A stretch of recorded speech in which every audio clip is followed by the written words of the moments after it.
come out here and I meet all these Angelinos who are like, oh, I was one of 8 million Asians. Hey, yeah, I was a cheerleader. I was like, the cheerleaders were the ones that made fun of me. And they're like, rah. Welcome back to the Sophia Chang Show. I have a treat for you today. Sarah Elisabeth Sawyer is back. Sarah's the author of 19 books and counting, most of them written through dictation, which our last podcast was about. She teaches through training programs, podcasts, The Confident Fiction Author. You can learn more about her at fictioncourses.com. Welcome back. I am so happy that you came back to the show. Sophia, thank you so much for having me. This is so fun. I love being with you. I'll just introduce myself in Choctaw because I know it'll line up with the theme that we're going with here. So, halito sahochafoyet, Sarah Elisabeth Sawyer, Choctaw Sia Hoke. Hi, my name is Sarah Elisabeth Sawyer, and I am Choctaw. I'm a tribal member of the Choctaw Nation of Oklahoma, although I do live in Texas. So one of the first questions I asked you was, what is the actual term? Basically, Native American, that is a newer term. Came out probably about in the 70s or so from academia, which is interesting. It didn't come from Native people themselves. It was more the colleges and the universities saying, this is what you need to be called. And I just put this out there in my newsletter one time, and I have a lot of Choctaw elders on my email list. And one of them emailed me back and said, we have all of these different terms. And she said, it feels like we don't know who we are anymore. It is a quote, sensitive issue and serious. A lot of people take it and they have very strong opinions. With a lot of younger, quote, natives, you will hear Native American because of coming through the colleges and universities. That's what they were told, especially if they're disconnected from their communities. Most of the elders I know, they prefer American Indian. That's what they grew up with, even just Indian, although there's a caveat to there's a lot to unpack with just the term Indian because it has been used in a derogatory manner in so many times. When I use the term Indian or even American Indian, people's eyes just get so big and they're like, I can't believe you said Indian. I've had people call me on that. And then I had somebody else on social media defend me. They're like, look, she literally is Choctaw. Like, you can't be telling her what she, prefers to be called. And, people just like begging me, like, don't use the word Indian. When in fact, a lot of the Native community, that is what they want, especially the elders. But just using the term Indian is more of an insider term. If you're at a powwow, you're around a lot of Native people and stuff, they will very freely use the term Indian, call each other Indian, but it's not something someone from outside per se would use. So for when I am doing more front-facing things, like I have my free ebook, it's 5 stereotypes to avoid when writing about Native Americans, I'll use the term Native American just until I can get people in and then educate them, on the different terminology. So my preferred term after all that, I do like the term First American. I work a lot with the Chickasaw. We're kind of like brother tribes. First American is their stated preferred term. And there's also the First American Museum in Oklahoma City now. So it's been gaining some traction. In Canada, they more go with First Nations. So it does depend on regional differences. Ultimately, bottom line, the most correct way to refer to someone rather than like, I don't say I'm an Indian or American Indian. I just say I'm Choctaw. So it's referring to someone by their tribal affiliation is the best way to do it. So if you're writing characters and you have Native characters in there, then using their tribal affiliation is best. I love that you brought up in-group versus a front face, because there is a way of reclaiming the language when you are in group and things that if we try to say that with outsiders, it hits a little different. My parents are from Taiwan. There's layers of politics with that, layers of history and different dialects with that as well. And so it's difficult. So when I get the "what are you" question, it's like, I can just say I'm Chinese American, but then I have to say I'm Chinese from Taiwan, but I'm not actually ethnically Taiwanese, because if I said that, I would really offend the native Taiwanese would be like, that is so offensive. You guys are the nationalist oppressors. Like, I'm sorry. We were refugees too. So when someone asks what you are, you're just like, here's my memoir. You could pre-order now. Simple answer. My nephew, who is, he gets out sun and he gets dark and stuff, but he has, hazel eyes like me. And he has people asking, what are you? And he's like, I'm human. I'm human. So That I'm not so sure about. I'm that's like, the best. a little alien going on in here. I don't know. Something's not right with this body." Well, that's where we get into the fantasy writers and the sci-fi writers. Exactly, which I am. So much to I think it's unpack. great, yeah, that to have these kinds of frank conversations and to give our opinion. We have differing opinions. So I actually do wanna know about the sensitivity read. Yeah, give us your take. So sensitivity readers, there's been a few articles on this, like the pros and cons. For a while, it was like mandatory with agents and traditional publishing houses where you had to have a sensitivity reader. A lot of times they would give feedback, like here's some things that you can change and all. I did have one historical fiction author, and the sensitivity reader basically gave her, a thumbs down. And her publisher would not publish her book. And like there was no rewriting it. There was no like quote fixing it. There's a couple of things to break down on that. One is just having one person represent an entire culture and an entire history. That's just that one person's opinion based on their experience, where they grew up, how they grew up, what their parents were, what their home life was like, what their religious background, like all their education, all of these factors way beyond their cultures.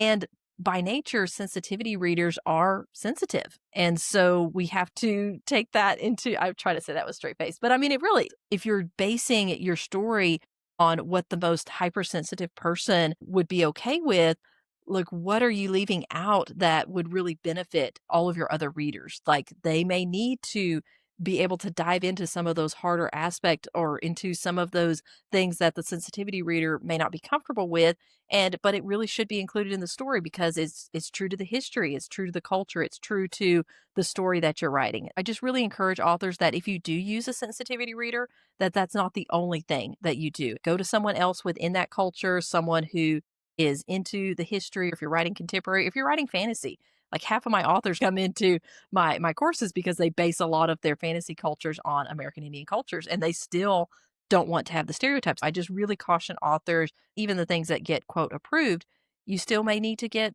other feedback on that. You'll ultimately have to make those decisions as an author of what you are or aren't going to include, and that's where doing your own research and your own deep dive is so important. You're speaking to the viewing of marginalized people as a monolith, as one thing can represent the whole. It's the same thing with the Chinese. We are 1.5, probably closer to 1.6 billion people on Earth. You best believe. I'm sorry to tell you all, we are not the Borg, much as we would like to be.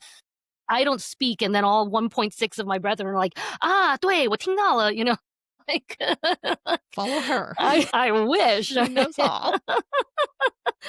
I can't even understand half of the languages that are out there. And it's like they call them different Chinese dialects, but they're not. They're full on languages, different words, different everything, where I'm like, I don't know what you're saying. There's certain regional accents that are so heavy that even though it's technically Mandarin, it's, it's like, but I don't The know one what I you're grew up saying. speaking, Choctaw is the same thing. Well, one, all of those 500 nations plus nations have distinct languages. We have some overlap, like Chickasaw and Choctaw, like we say Chipisalachiqui and Choctaw, I'll see you again. Chickasaw is Chipisalacho, really similar. But then there are differences that is like, they use Chokma for the greeting and we use Chokma for good, just the word good. And so I know all Choctaws who their first language was Choctaw.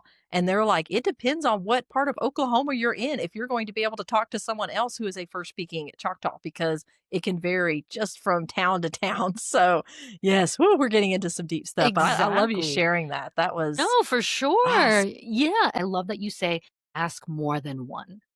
When Mm. you're doing your research, be thorough, be diverse even within the group that you're researching. That is so, so important because another saying that I just thought of, someone said that within the Cherokee community, they were like, ask two Cherokees for their opinion and you'll get three opinions. So it's like every human race, like we all differ so much and we have so many things that impact it. And really, I mean, you have to drill into your character.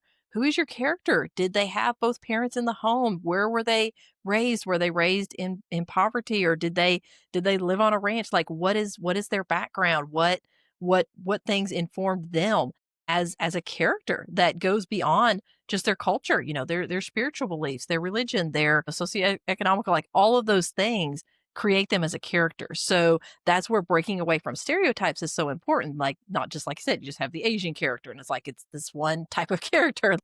Who is that individual person? So that's where you really drill down as a fiction author.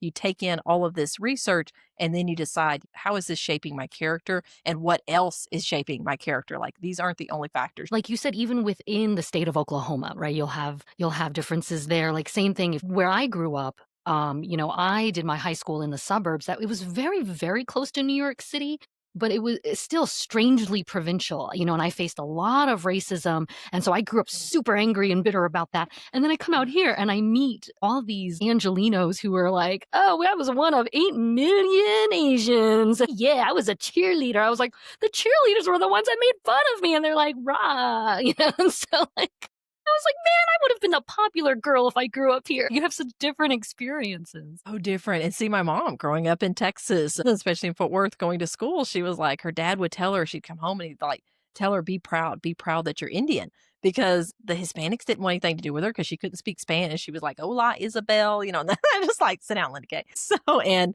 she had a black man spit on her one time. And then, of course, the whites are just like, I don't want anything, like, get your Mexican or something. So they didn't know what to do with her. So she was very much a loner. And, everyone has different experience. So that informed who she is as a person, along with multiple other factors, being from a home, divorced parents, and all of the things. So really taking everything into consideration. But I love your story. You're like, why did I grow up here? I could have been Oh, a I was cheerleader. so jealous. I wanted to be the cool kid. What was the impetus for you to create this course? Where were you just like, you know what? I need to make a course. Ooh, my mother. But really, I just had authors start asking me about it because my first book that came out in 2013, Touch My Tears, Tales from the Trail of Tears, I did that with 9 other Choctaw authors. We did an anthology on removal, or what we call Trail of Tears stories, so Choctaw Trail of Tears. And I started getting invitations to speak at conferences to speak about how do you write about American Indians. And one of the biggest ones that I did was in Oklahoma. And they were just there like, how do we do this? Like, we live in Oklahoma. So to leave American Indians out is really awkward in our stories. Like, this is Indian country. And they had some hard questions for me. Like, hey, I can't get someone from the Lakota Nation to call me back. I want to do it right, but no one wants to help me. That's when I saw there was just such a need to be a bridge. Here's how you can build those relationships. Here's just having an understanding of why you're having these challenges. Here's all the history about it, and keeping it in a very short, concise way. Then in 2022, I had actually lost a freelance client. She just like ghosted me, and so I went to my mom. I was like, "Well, you think I should find another freelance client, or you think I should create that digital course that you've been telling me to do?" And she was like, "Do the course." So I was like, "Yes, ma'am." You just get so much feedback of just the emotional impact that it's had on them. So I'm so grateful that I had the opportunity to create it. I love the stories that you share both in your newsletter and, everywhere about your mother. You told me a real special one about the blanket behind you. Oh, yes. So that blanket that's actually hiding some of my junk because we're getting ready to move. But that blanket I was able to order from a native artist, and we have in some cultures, not specifically Choctaw, we have a lot of Pan American things that we do. So we share among each other, the different tribes. There's some things like powwows and all that we share a lot of common things. So one of it is wrapping someone in a blanket to honor them, and I adopted that from the Lakotas because I've done a lot of stories on Lakota artists, and they actually make star quilts. And so the community, they'll like hand make a star quilt and they'll wrap someone in it to honor them and have a ceremony and all. So I really wanted to mimic that. And with my book, the Choctaw Code Talkers of World War One, called it a Numpa Warrior, which means language or word warrior.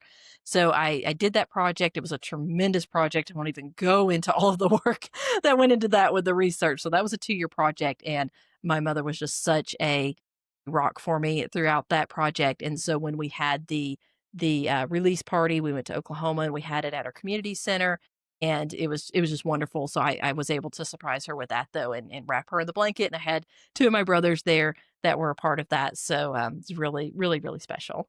Oh my goodness. And what do you have framed on the wall behind you? That is the American Constitution. And so we had the opportunity to go to DC in 2012. We went, oh my goodness, we were there for 2 weeks. I was a part of the Smithsonian's National Museum of the American Indian Artists and Leadership Program. So I was a baby back then, but I was really getting going. And that's what led to the publication of my first book.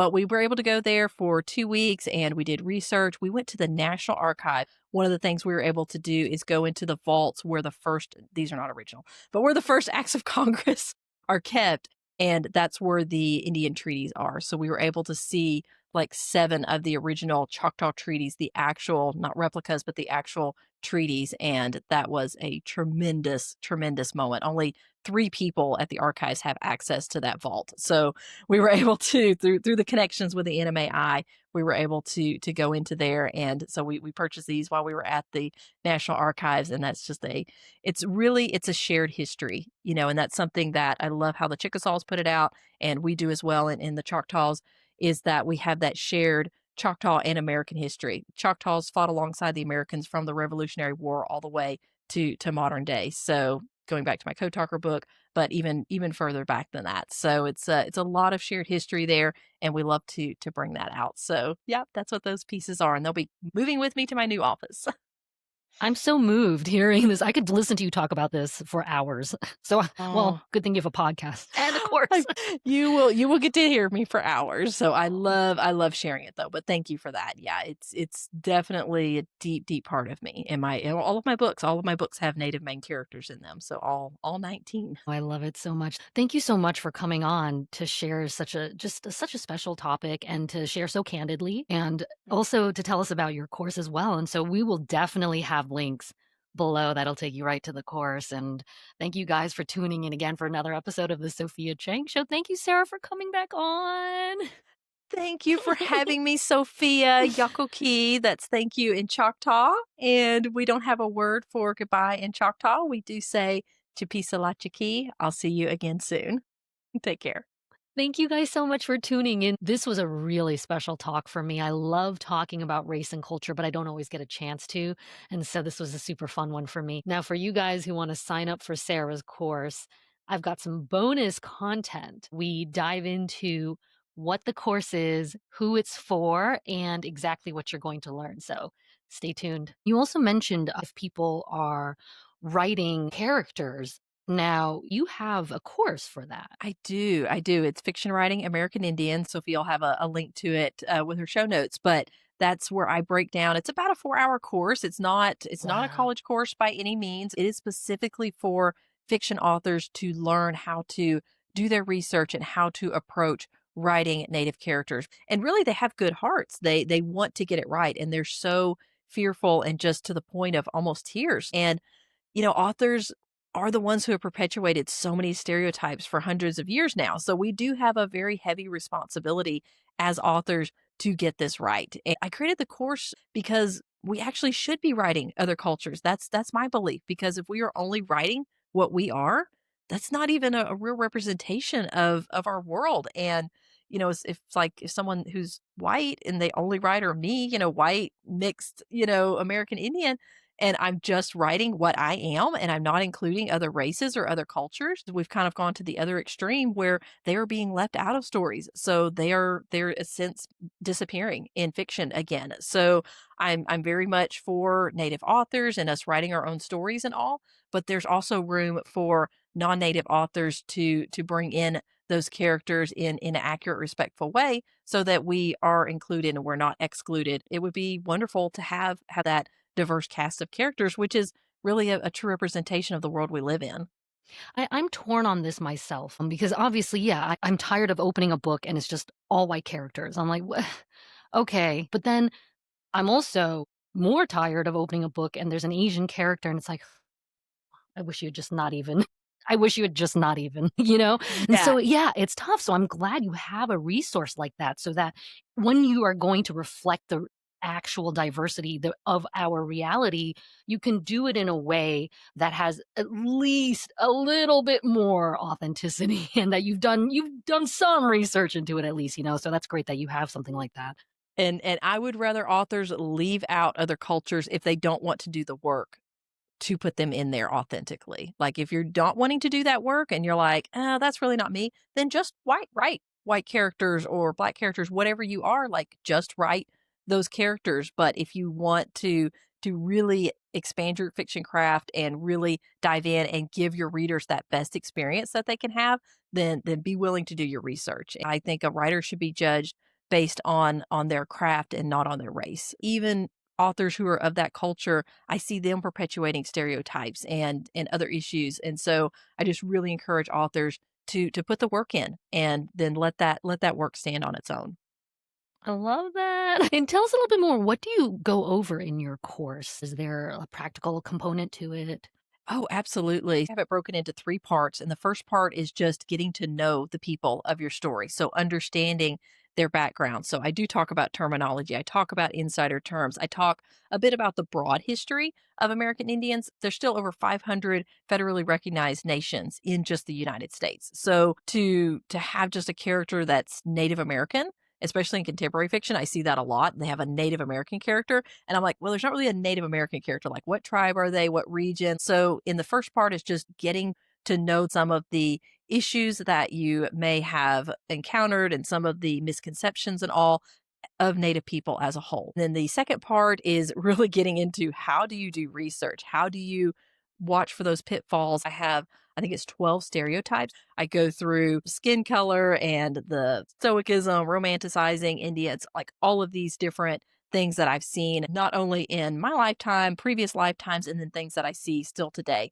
in stereotypes. I talk about how to build relationships in Native communities so that you can go right to the source as a fiction author to be able to connect with cultural centers and museums and archivists and all of these things to do your research and have somebody that hopefully you can talk to from within that culture. I'm not talking just about a sensitivity reader. I'm actually not really in favor of sensitivity readers on the whole. I actually did a podcast episode on that. So you can find that in the Confident Fiction Author podcast. But finding somebody within the community that you can talk to and maybe even a couple of people. I talk about how you can approach that because there will be challenges. So, how to overcome those. And then I move into part 3, publishing options, talk about can you even get a book published these days with if you're writing about a different culture, can you even get traditionally published? So I go through some publishing things and ultimately how to become a trusted author who is including native characters in their stories. It is broken down into really bite-sized videos. So most of them are not over like 7 or 10 minutes. So you can consume it just at your own pace and just take it in because it is a lot of ground to cover and it is tackling a challenging topic. I just really wanted authors to have something that they could take in a bit at a time. That's my goal with it. Is just kind of being a bridge because I've been on both sides. I've been that author who is like, "What do you mean I can't write about, another culture? Like I'm a writer, I write, I want to write all of it." And then I've been on the other side of American Indians and seeing how much has been taken by writers from our culture and misused. I've stood in both of those worlds and I just want to be